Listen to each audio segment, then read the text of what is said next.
Om Swastiastu, kami dari kelompok 2 akan mempresentasikan hasil diskusi kami mengenai korupsi. Terlebih dulu kami ingin memperkenalkan diri. Perkenalkan, nama saya Nikade Putri Dwiastiti dengan NIM 22150910001. Dilanjutkan oleh teman saya. Baik, terima kasih. Perkenalkan, nama saya Gusti Botiastika Putra dan ini video saya itu 509 nomor absen 8. Perkenalkan, nama saya Kadek Mustika Angganingsih dengan NIM 221705125. Perkenalkan, nama saya Dewa Yudala Manisya Mandika Putri dengan NIM 22150910026.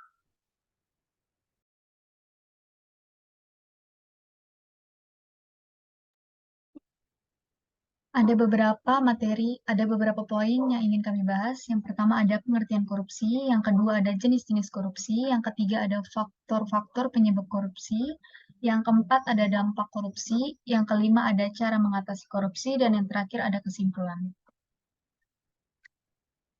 Untuk materi pertama, saya persilakan untuk teman saya. Untuk waktu dan tempat dipersilakan.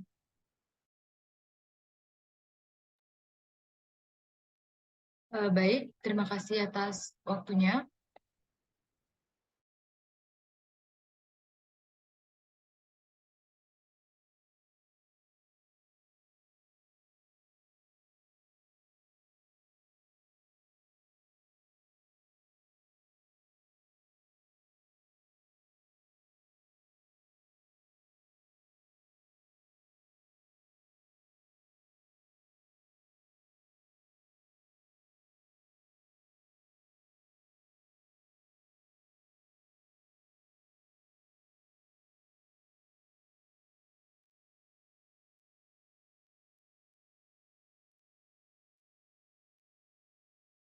Mohon maaf, saya ulangi. Terima kasih atas waktunya.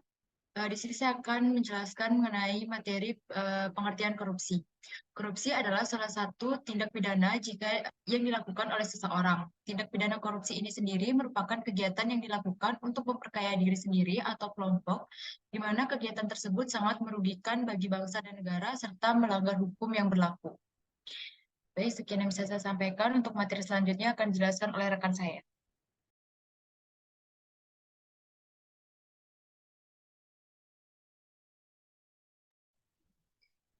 Baik, di sini saya akan menyampaikan jenis-jenis korupsi berdasarkan Undang-Undang Nomor 31 Tahun 1999. Yang pertama ada kerugian keuangan negara, kemudian suap menyuap, penggelapan dalam jabatan, pemerasan, perbuatan curang, benturan kepentingan dalam pengadaan, dan gratifikasi. Next.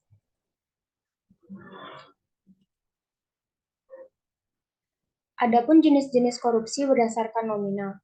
Yang pertama korupsi gurem, kemudian yang kedua korupsi kecil, yang ketiga korupsi sedang, yang keempat korupsi besar, dan yang terakhir korupsi pekat. Next.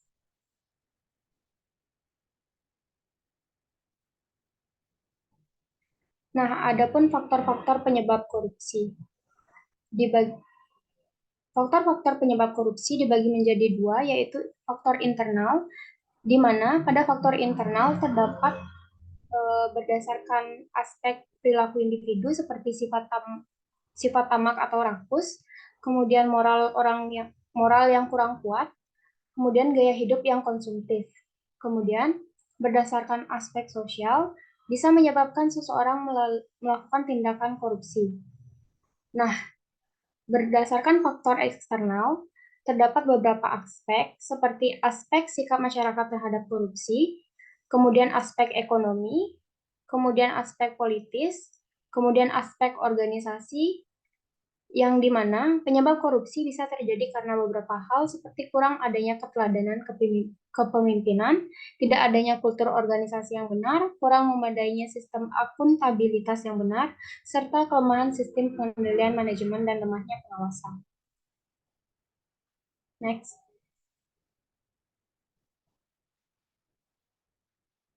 Baik, materi selanjutnya akan dijelaskan oleh rekan saya.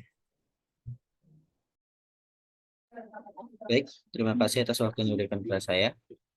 Di sini saya akan menjelaskan tentang apa saja itu apa sih dampak dari korupsi. Nah, di sini ada 3 poin yang kami simpulkan, itu ada dampak dari bidang ekonomi, bidang pemerintah, dan bidang hukum. Nah, dalam bidang ekonomi ini yaitu dampak itu adalah lesunya pertumbuhan ekonomi dan investasi, penurunan produktivitas, eh, rendahnya kualitas barang dan jasa publik, menurunnya pendapatan negara di sektor pajak, dan meningkatnya hutang dari pemerintah. Nah, dari bidang pemerintah ini tentu saja seperti kita sudah lihat bersama yang lalu-lalu dan sekarang, dampak dari korupsi ini akan menurunkan kinerja dari pemerintahan yang pertama, yang kedua kan merusak dari proses keuangan dari pemerintahan tersebut karena banyaknya orang korupsi di dalam pemerintah tersebut.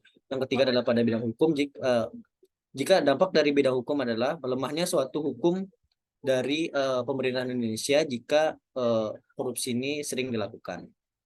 Next. Oke, adapun di sini cara mengatasi korupsi.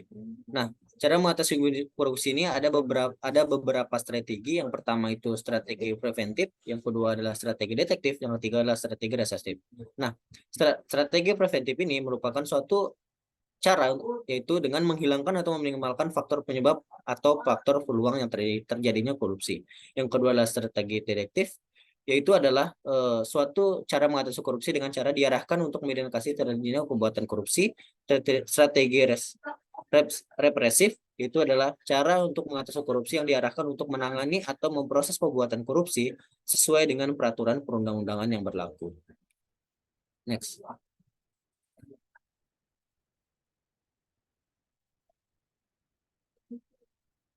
Oke, mungkin itu saja yang bisa saya dapat presentasikan. Saya kembalikan ke moderator. Oke, di sini saya akan membahas kesimpulannya. Jadi, korupsi merupakan tindakan yang merugikan masyarakat dan dapat merusak integritas sistem pemerintahan, bisnis, dan lembaga publik. Korupsi terjadi ketika pejabat atau individu yang memiliki kekuasaan menyalahgunakan kekuasaan tersebut untuk keuntungan pribadi. Biasanya melalui penerimaan suap, penyalahgunaan dana publik, nepotisme, atau manipulasi dalam proses pengambilan keputusan.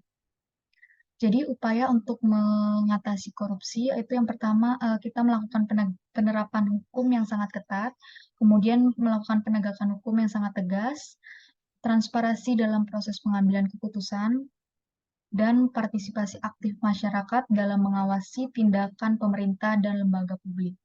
Selain itu, penting juga untuk meningkatkan kesadaran akan bahaya korupsi dan pentingnya integritas dalam semua aspek kehidupan, termasuk sektor publik dan swasta.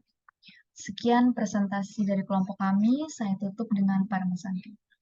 Om Santi Santi Santi.